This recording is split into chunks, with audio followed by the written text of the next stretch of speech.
may think that thing looks human, but we're created in the Lord's image. You don't think that's what the Lord looks like, do you? This creature is intelligent, capable of understanding emotions. It's remarkable. You tell such varied stories, so diverse from each other. Tell me more about your way as a filmmaker. I've always been very interested in that, just because you're somebody who embodies so many different aspects. Yes. Well, what I like is to keep myself entertained. So I like to make a giant movie about giant robots and monsters, and then do a small movie. I mean, I like to vary, you know, and it's because I think when people come to my house and they go through all my collection of stuff, they realize I love many things. Victorian horror, giant monsters, and what I try to do is I try to only make movies that I absolutely love. Like they say in Scarface, I get high on my own supply. You know, so I'm not ironic or postmodern. I make movies with an absolute crazy passion and put all the attention I can.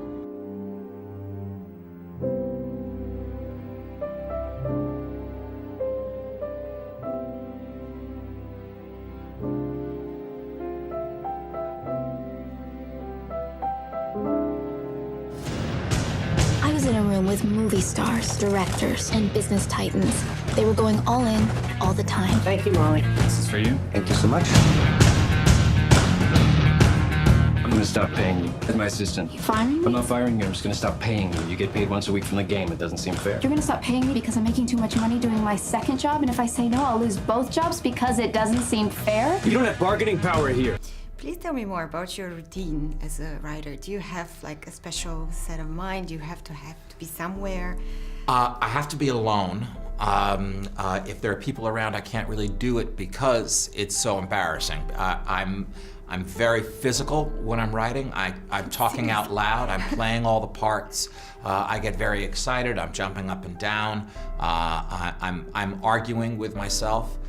So I'll do it a lot in my car. I'll go out and I'll drive. I'll get on a freeway so I can just drive straight. I don't have to worry about, you know, did I miss the turn? Or did I run a red light or anything? Am I gonna hurt anyone around me? And I'll turn music on.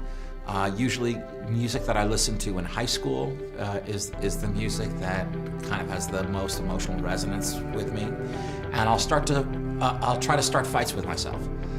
Because you can't write a scene unless two people disagree about something. Somebody has to want something, something has to be standing in their way of getting it. So that's a little bit of my process. I'm looking at some of the country's finest thugs, and of course, young Mozart in a go-kart over there. You generally have a very unique approach to filmmaking. You have your own signature, I guess. How did that happen for you? I mean, what was your road to filmmaking?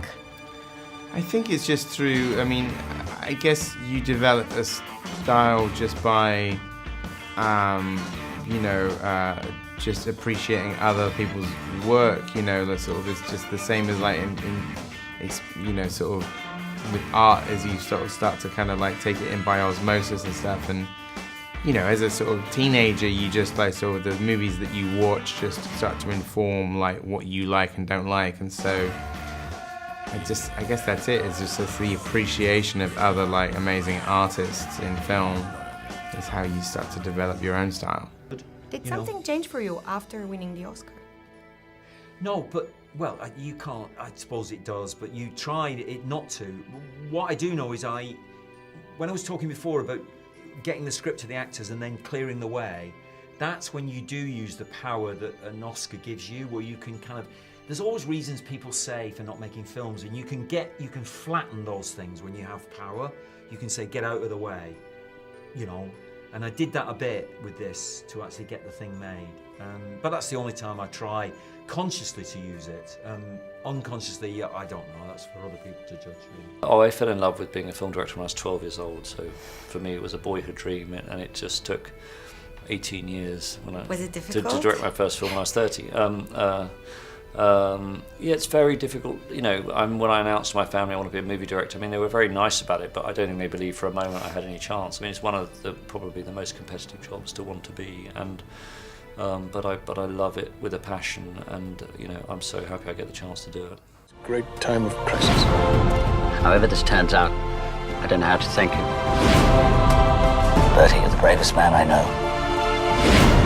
I intend to be a very good queen to a very great king. Forget everything else and just say it to me.